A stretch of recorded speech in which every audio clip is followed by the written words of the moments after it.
Hi students, आज के physics के वीडियो में हम लोग एक समान विद्युत क्षेत्र में द्विध्रुव की अस्थिज ऊर्जा ज्ञात करेंगे। तो चलिए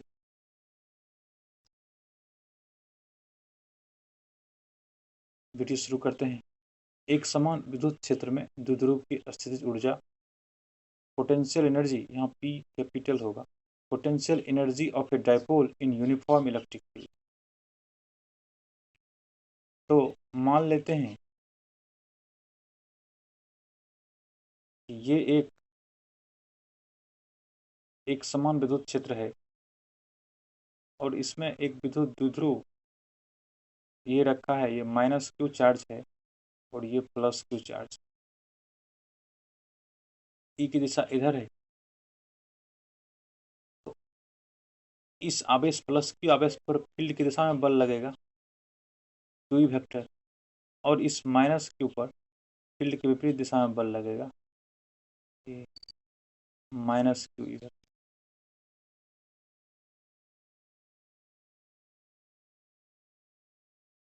मान लेते हैं कि यह डायपोल जिसका मोमेंट P है, ये P वेक्टर इधर है।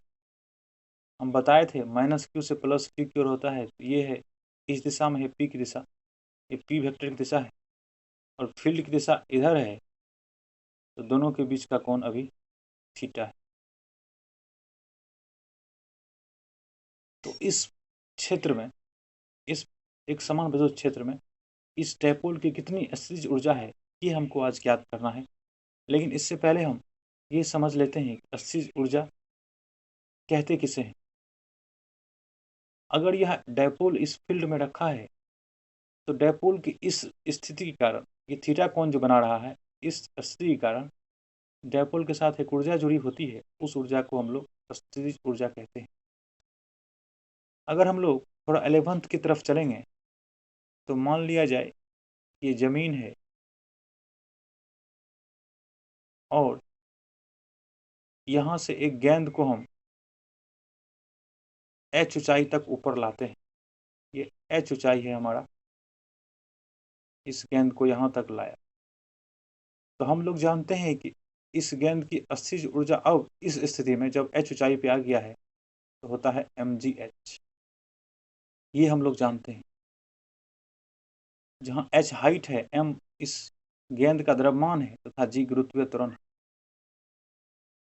अगर इसी एक्सप्रेशन से देखें तो h को अगर 0 कर देंगे, अर्थात ये जमीन पर आ जाएगा, सतह पर आ जाएगा, उस समय जब h = 0 होगा तो u उस समय होगा 0। तो h बराबर 0 पर u को 0 मानेगा या फिर u 0 होता है, ऐसा हम कहते हैं। तो इस गेंद को जमीन से h ऊंचाई तक उठाने में या ऊपर ले जाने में जितना कार्य किया गया, वही कार्य इस गेंद की स्थितिज ऊर्जा कहलाती है। तो जितना W हुआ वही इस गेंद की स्थितिज ऊर्जा कहलाती है, और स्थितिज ऊर्जा को हम लोग U से व्यक्त करते हैं। एक दूसरा उदाहरण लेते हैं। मान लेते हैं ये एक सतह है, इधर x इधर y, और इस सतह से एक स्प्रिंग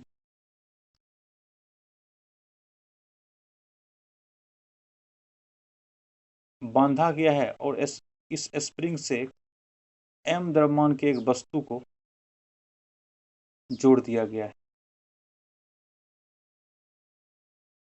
अभी इस जब नॉर्मल पोजीशन पर इस स्प्रिंग की स्थितिज ऊर्जा U = 0 होती है, लेकिन जैसे ही इधर फोर्स लगा करके इस स्प्रिंग को इधर खींचेंगे, तो हमको इस वस्तु पर स्प्रिंग के बल के विरुद्ध एक कार्य करना पड़ेगा। अगर हम इधर खींचेंगे, इधर खींच रहे हैं, स्प्रिंग इसको इधर खींचने लगता है, तो इस स्प्रिंग फोर्स के विरोध में हमको इस वस्तु पर कार्य करना पड़ता है। अगर इस वस्तु को हमको इधर ले जाना है, तो जितना कार्य हम करते हैं वही इस वस्तु का स्थितिज ऊर्जा हो जाता है। जितना वर्क करते हैं वही इस वस्तु का स्थितिज ऊर्जा हो जाता है। ये W = हो जाएगा। अब इस चित्र में हम लिख सकते हैं कि माना एक विद्युत द्विध्रुव है जो एक समान विद्युत क्षेत्र, ये फील्ड एक समान है, एक समान विद्युत क्षेत्र ई से थीटा कोण बना रहा है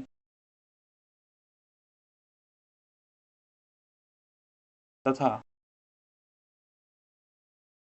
द्विध्रुव का द्विध्रुव आघूर्ण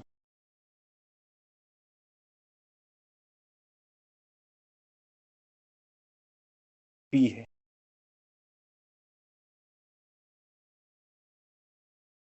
तो पिछले वीडियो में हम बताए थे अगर कोई डायपोल फील्ड में रखा हो तो उस पर एक टॉर्क कार्य करने लगता है, बल आघूर्ण कार्य करने लगता है। अगर आप नहीं देखे हैं वो तो पहले वो देख लीजिए, नहीं तो फिर ये समझ नहीं आएगा पिछला वीडियो। ऐसी स्थिति में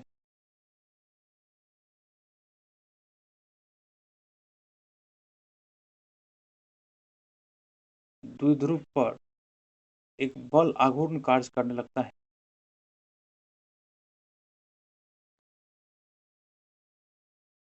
इंग्लिश में इसको हम लोग टॉर्क कहते हैं।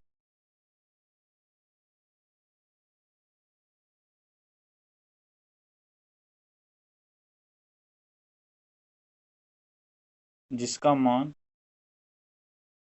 टॉ equal to PE sine theta होता है।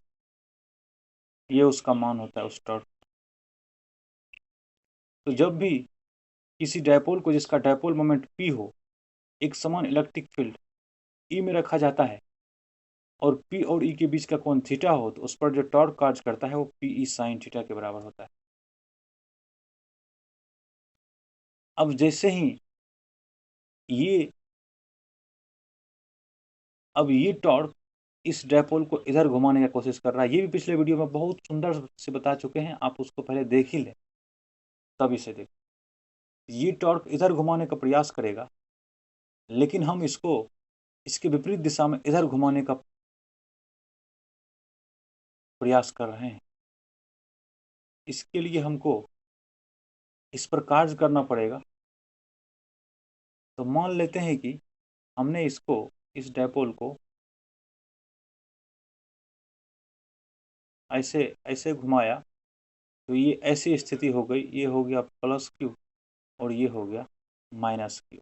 और ये जो कोण है ये डी थीटा है। डी थीटा कोण से हमने घुमा दिया। तो इस डायपोल पर हमको कार्य करना पड़ा होगा, क्योंकि हमने डी थीटा कोण से घुमाया है। तो हम लिख सकते हैं कि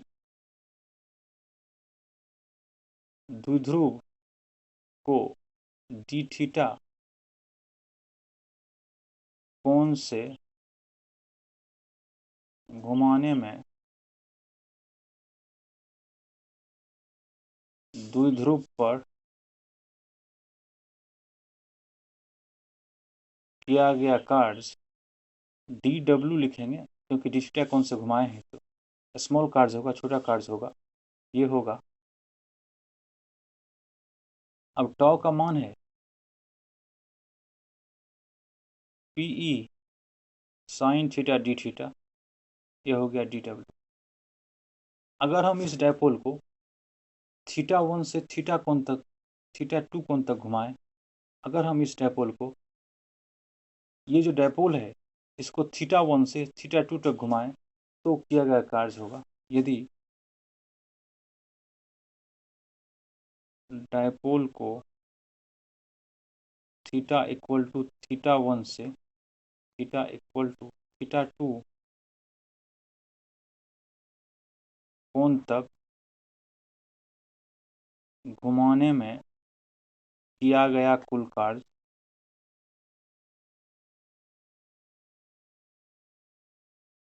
W हो, मान लेते हैं कुल कार्य W हुआ, तो W इक्वल टू हो जाएगा integration PE sign theta D theta. Integrate कर देंगे, सारा कार्य निकल जाएगा। अब पी और ई कांस्टेंट है तो कांस्टेंट इंटीग्रेशन से बाहर आ जाएगा, तो ये हो जाएगा P E sine theta into D theta. यहाँ थीटा 1 से थीटा 2 तक होगा, यहाँ भी थीटा 1 से थीटा 2 तक होगा, क्योंकि थीटा को थीटा 1 से थीटा 2 तक ले जा रहे हैं, तो इंटीग्रेशन में लिमिट लगा देंगे थीटा 1 से थीटा 2 तक। ये हम इंटीग्रेशन नहीं बताए हैं, बेसिक मैथ से हम बता देंगे, आप लोग उसको ध्यान से देखते नहीं है, इसलिए हमने बनाना छोड़ दिया। बल्कि सच्चाई ये है कि अगर आपको बेसिक मैथ्स नहीं आता है तो फिजिक्स तो आप अच्छा से पढ़ ही नहीं सकते, आगे आपको बहुत समस्या आने जा रहा है। इसलिए आप लोग बेसिक मैथ्स के वीडियो को अच्छे से देखिए, अगर फिजिक्स को अच्छे से पढ़ना है तो। हम इंटीग्रेशन का वीडियो आगे बना देंगे ताकि आगे आपको समस्या ना हो, लेकिन आप लोग उसको ज़रूर देखिए। अब साइन थीटा का इंटीग्रेशन होता है, आगे लिखते हैं, तो ये है W इक्वल टू लिखा है P E integration sign theta D theta और थीटा 1 से लेके थीटा 2 तक। ये हो गया पी ई। साइन थीटा का इंटीग्रेशन होता है माइनस कॉस थीटा, और ये हो जाएगा थीटा 1 से थीटा 2 तक पी ई। अब ये थीटा 2 एक बार रख दीजिए, इसको अपर लिमिट बोलते हैं, इसको लोअर लिमिट बोलते हैं, तो रख दीजिए।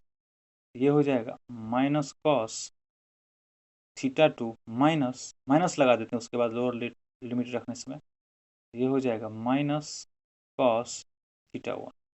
इस तरह से इसमें से माइनस कॉमन कर लीजिए, ये हो जाएगा माइनस पी ई इंटू यहाँ हो जाएगा कॉस थीटा 2, यहाँ हो जाएगा माइनस कॉस थीटा 1। तो ये हो गया W। हम एग्जाम्पल में समझा चुके थे कि किसी वस्तु पर बाह्यकर्ता द्वारा जो कार्य किया जाता है वही उसकी स्थितिज ऊर्जा होती है। तो द्विध्रुव की स्थितिज ऊर्जा को U से व्यक्त करते हैं, U इक्वल टू हो जाएगा द्विध्रुव पर किया गया कार्य।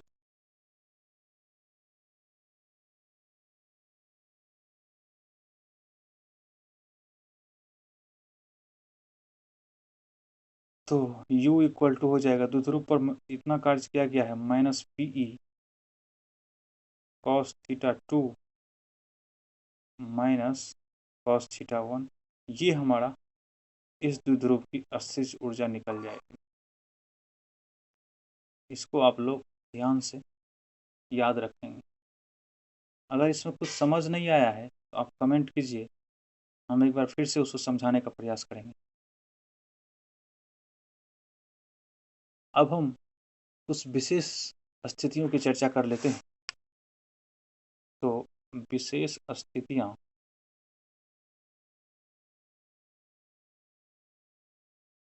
Special cases.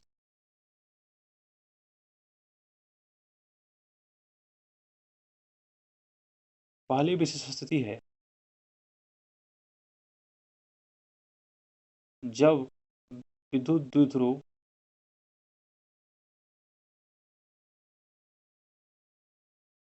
प्रारंभ में ई की दिशा में हो, ई वेक्टर की दिशा में हो, तो ये कह सकते हैं कि थीटा इक्वल टू 0 डिग्री हो गया, तथा इसे थीटा कोण पर ले जाना हो।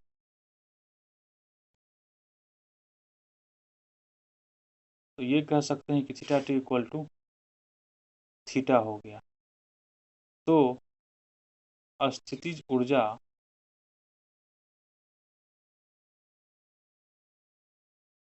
U इक्वल टू होगा माइनस पी ई, और ये होता है cos theta 2 minus cos theta 1, अभी अभी जस्ट बताए हैं। तो माइनस पी ई थीटा 2 के बदले थीटा रख दीजिए,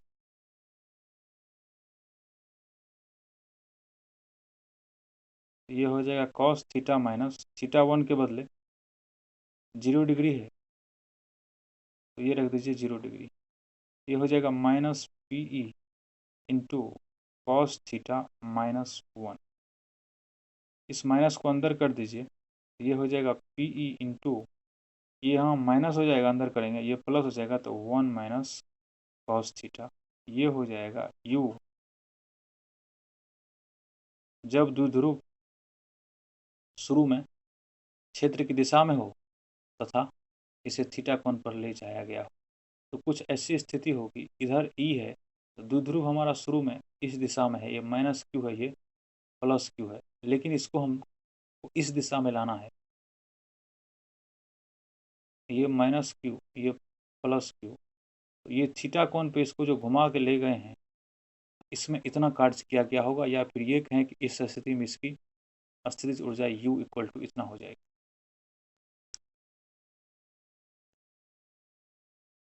दूसरी स्थिति है जब द्विध्रुव प्रारंभ में क्षेत्र E से लंबवत हो,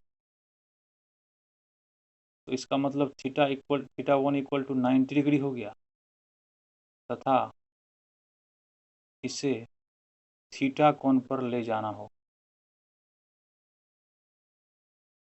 विद्युत क्षेत्र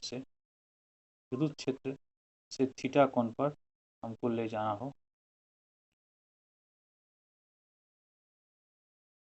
इस स्थिति में थीटा 2 इक्वल टू थीटा हो जाएगा, तो u equal to minus P E cos theta 2 minus cos theta 1 से theta 2 equal to cos theta minus ये थीटा 1 90 डिग्री है, तो ये हो जाएगा कॉस 90 डिग्री। ये हो जाएगा minus P E cos theta -0, ये हो जाएगा minus P E cos theta, तो u इक्वल टू हो गया minus P E cos theta. इसी को ऐसे भी लिख सकते हैं, u equal to minus P vector dot E vector. दोनों पी और डी दोनों सदिश राशि है और सदिश का अदिश गुणनफल के रूप में लिख दिए हैं। 11th में एक कॉन्सेप्ट है अदिश गुणनफल सदिश का, तो उसमें A dot B equal to लिखते हैं ए बी कॉस थीटा, इसलिए हमने पी डॉट ई के बदले पी ई कॉस थीटा लिखा है, या ये कहें कि पी ई कॉस थीटा के बदले पी डॉट ई लिख दिया। अब u ऊर्जा है, तो ऊर्जा एक अदिश राशि होती है, इसलिए द्विध्रुव की स्थितिज ऊर्जा भी अदिश राशि होगी। u एक अदिश राशि,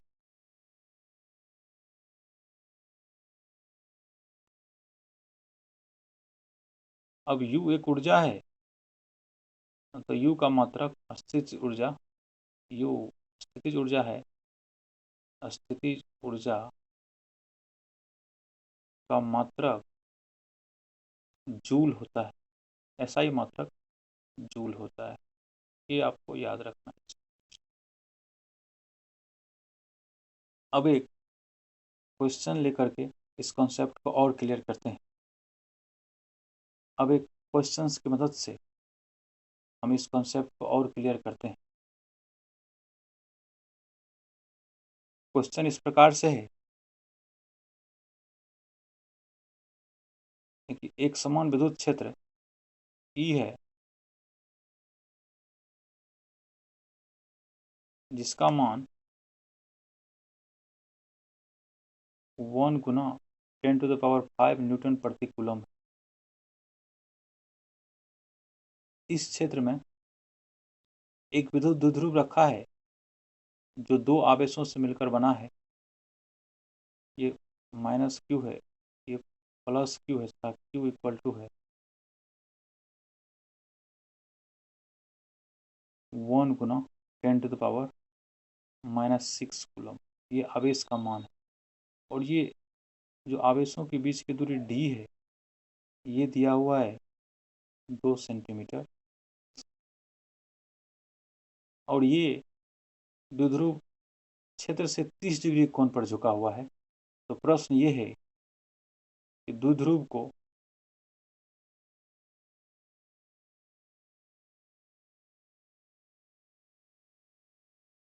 क्षेत्र से 30 डिग्री कोण तक ले जाने में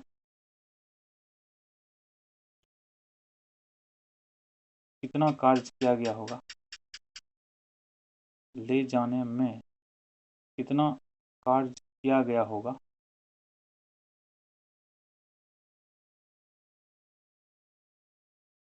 यदि प्रारंभ में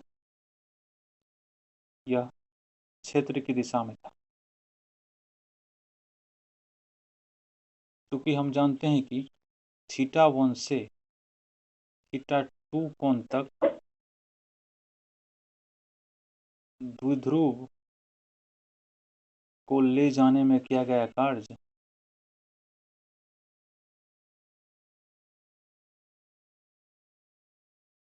W, और इसी को पोटेंशियल एनर्जी भी कहते हैं, ये होता है -PE into cos θ2 minus cos θ1।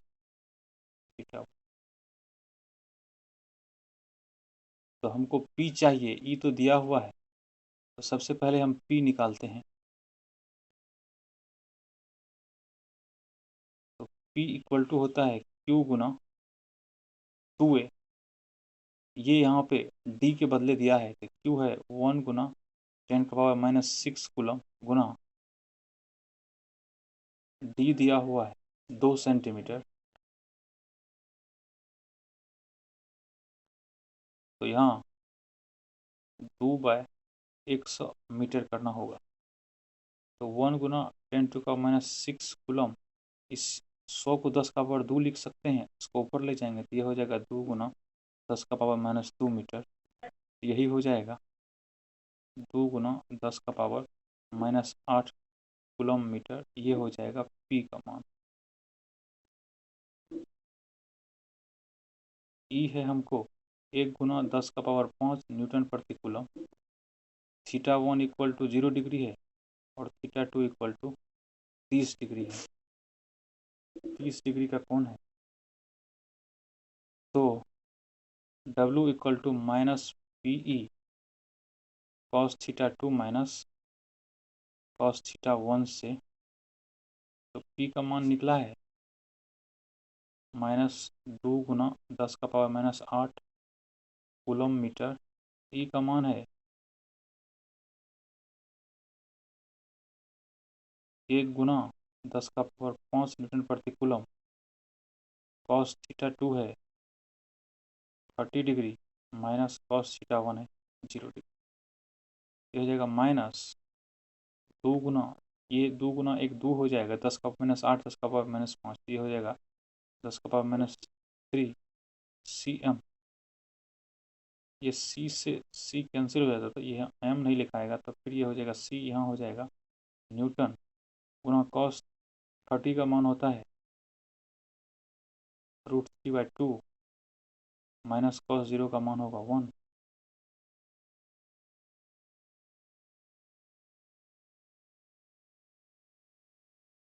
तो ये हो जाएगा -2 गुना 10 का पावर 3,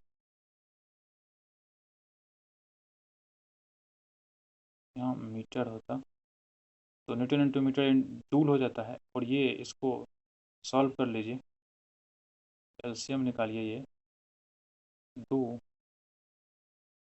ये हो जाएगा √3 - 2। तो इसको इससे कैंसिल कर दीजिए, तो ये हो जाएगा -√3 - 2 गुना 10 का पावर -3 जूल। ये हो जाएगा W। अब यहाँ देखिए, ये √3 इस 2 से कम है, तो ये माइनस आ जाएगा और इस W का मान प्लस होगा इस स्थिति। ये तो है निगेटिव और ये पहले से है, तो ये W का मान पॉजिटिव होगा। ये आप कैलकुलेट करके निकाल लीजिएगा, यही आंसर होगा। एक अगला क्वेश्चन हम प्रैक्टिस के लिए दे देते हैं। आप लोग उसे बना लीजिएगा। क्वेश्चंस ये है कि एक विद्युत क्षेत्र ई है, इसमें एक डायपोल है जो 45 डिग्री के कोण पर है, -q + q 2 आवेश है। आवेशों के बीच की दूरी को 5 सेंटीमीटर कर रहे हैं और आवेश का मान है 3 × 10⁻⁹ कूलम। थीटा दे ही दिया है। अगर E = है 3 × 10⁶ न्यूटन प्रति कूलम, तो द्विध्रुव की स्थितिज ऊर्जा ज्ञात करना है।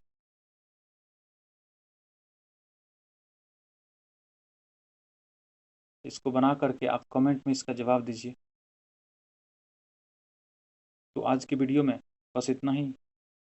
अगर आपको इसी तरह के और वीडियो के नोटिफिकेशंस पाने हो तो चैनल को सब्सक्राइब कर सकते हैं, जिससे कि आपको भविष्य में आने वाले वीडियो की नोटिफिकेशन मिल जाए।